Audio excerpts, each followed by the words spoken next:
And when I say everyone is going to be talking about this show, I mean everyone. Pam and Tommy premieres on Hulu in 3 days today. We're going to talk about it. What is up, Flick fans? Welcome back to my channel. I'm losing my voice, so apologize for the scratchiness.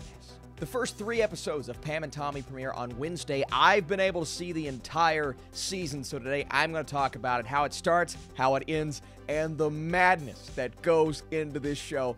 Like I said, everybody's going to be talking about it. Let's do it. So Pam and Tommy on Hulu follows the story of Pamela Anderson and Tommy Lee's relationship, going back to their whirlwind romance that started with them marrying after only knowing each other for 96 hours in 1995. And from there comes the inevitable, the famous sex tape. And that's really what the show revolves around. It starts out with a bit of a revenge story with Seth Rogen's character, and then it all blows up, this whirlwind of emotions and this game-changing leak that not only changed their lives, pretty much everyone involved, but it also changed the porn industry in its entirety. Now, before I get into what this show actually is and how it operates and the phenomenal performances at the forefront, I do want to mention and just let y'all know that this show goes extremely hardcore on the nudity, the sex, and frankly, anything that you can think of when you think of a TVMA or just R-rated movie. So if you're watching this with your family or your kids, it's probably not the best idea. Just wanted to get that out of the way, just in case. There's always someone. Robert Siegel is the showrunner. Seth Rogen, Evan Goldberg are producers. You have a couple of great directors here. Lake Bell, Craig Gillespie, who did I, Tonya. So somewhat of a similar true story feel with a lot of emotions that go into pretty much the entire show from start to finish. But what you guys are going to see on Wednesday are the first 3 episodes. And these are the episodes that are going to have everyone talking. This is how it starts. And in episode 2, you see more of Sebastian Stan and Lily James than you have ever seen before. Now, they utilize prosthetics. I don't know if I want to go much further than that, but there is a lot that is revealed about these 2 characters, but the show is hitting on a couple of things here that I did not expect at all. And that is the intent on something so personal involving nudity being released to the public versus what is private, and how those things mirror the way that the porn industry at that point operated, and how this sex tape really led to massive changes. The porn industry going from what it was, VHS tapes, all of that, to the digital landscape. This is kind of the birth of the internet. You're in a time period where no one really knew what the internet was or what it was capable of. And that's one thing I thought was interesting about Seth Rogen's character in this film, is he's kind of discovering this along with everyone else. And what I've mentioned so far, it's kind of hit on in the trailer, but that leads this tape to revolutionize something that I had no clue would get as deep and somewhat complex in this show as it did. And I found that to be a nice touch, because going in, I'm like, oh, it's going to be Pam and Tommy, their story specifically, not much further than that, but we spend some time away with them. And normally, with the 2 characters at the forefront, I'd be like, I don't know, especially because Stan and Lily James, they're giving the performances of a lifetime. But when we go away from that, and we're with Seth Rogen and Nick Offerman, who is phenomenal. I mean, all the performances are great, but he's great in this show as well.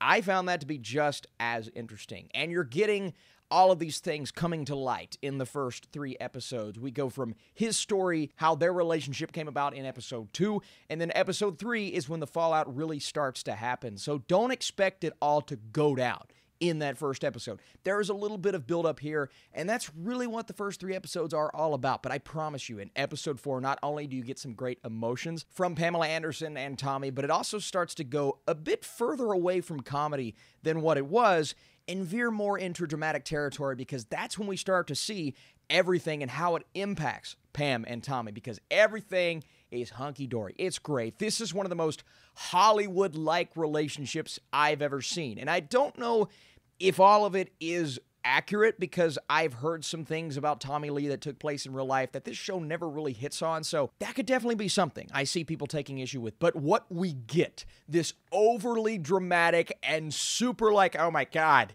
you're the one for me, I love you relationship between the 2. This is where I sit back and tell you, as my voice continues to go away, that Sebastian Stan and Lily James disappear into these characters. Lily James looks just like Pamela Anderson. Again, they use prosthetics. There are some things about the way that they change their looks that works so well, but oh my God, and her performance in this show. I don't know if her character arc is as deep as Tommy's, but she's incredible in the series. It's the best I've ever seen her. And honestly, I love Sebastian Stan prior to this. This is the best we've ever seen him. Because while maybe you don't feel for Tommy as much as you do Pamela Anderson, what she has to endure, especially, I believe it was episodes 4 or 5, when she is seeing all of these things take place and it's slowly starting to be revealed to the world, and nobody is keeping the way she feels in mind. It's all played as a joke, and she also has to go through something else traumatic, and that is all escalating. I love the way that that was portrayed, and you feel so much for Pamela Anderson, because again, this is something that they did not intend on getting out. As for Tommy, you don't feel as much for him, but his performance and the depth that they give his character, what he once was as this rock star, and then going on a bit of a decline that you see play out through the episodes. I love that. I loved how deep we got, and Sebastian Stan, oh my God, his energy that he brings this character, it is incredible. And there's another aspect of his character. But their chemistry, seeing Pamela Anderson's life, her getting ready for Barbed Wire, the movie that she thinks will change everything, but we know that it ends up being a flop, and seeing the emotion that comes from that. I just love the way they handled these two characters. Again, it's not always Pam and Tommy, especially in the back half of the show, as we're bringing other people into the investigation and the conversation. And then on the side here, we have everything happening with the porn industry, and it doesn't go as heavy on the nudity and the sex scenes in the back half of the season. It's really just the first 3 episodes, but you do have sexual things happening in the background because there are full conversations being had in the middle of a porn shoot. So again, don't watch this with your family. I also really enjoyed the filmmaking. You can tell there's some talented directors here, episode to episode, and the way that the genre shifts. Again, there's a lot of comedy in here. At times, I felt like it was maybe too heavy on that, but they go away. It becomes more serious at a point, and the look and feel of the show, and just the way they show us flashbacks, especially to Seth Rogen's character, it's great. Some great side performances. Someone plays Jay Leno and does it exquisitely, like perfectly in this show. I thought that was great. My biggest issues come from maybe not showing certain aspects of Tommy Lee, and then Pamela Anderson's development is just not as good as Tommy Lee's, even though she is the emotional center of this film, as she should be. So I wish they would have explored that just a bit more. But in terms of bringing a true story to life in a way that is fascinating, interesting, and entertaining, Pam and Tommy shockingly does that better than any show or movie I've seen in quite some time. I feel like my biggest complaint comes down to the length of the episodes. It does take them a bit, especially in the first half, to get to the point of what the episode's trying to do. So in that way, it feels like they could have shaved off maybe 5 to 10 minutes to make it feel more concise. It definitely hurt the runtime on occasion, but it did not impact the overall quality of the show. So before I give you guys my score, thanks for bearing with me, dealing with my voice. I appreciate you all for being here. And if you enjoyed this video, if you like these reviews, support this channel by dropping your thumbs up. Pam and Tommy surprised me in almost every way. This is not only a fascinating character study, but the unraveling of this true story will have viewers locked in. Sebastian Stan and Lily James delivered their best work yet. It may feel lengthy at points, but the result is worth it. 85% from me for the season.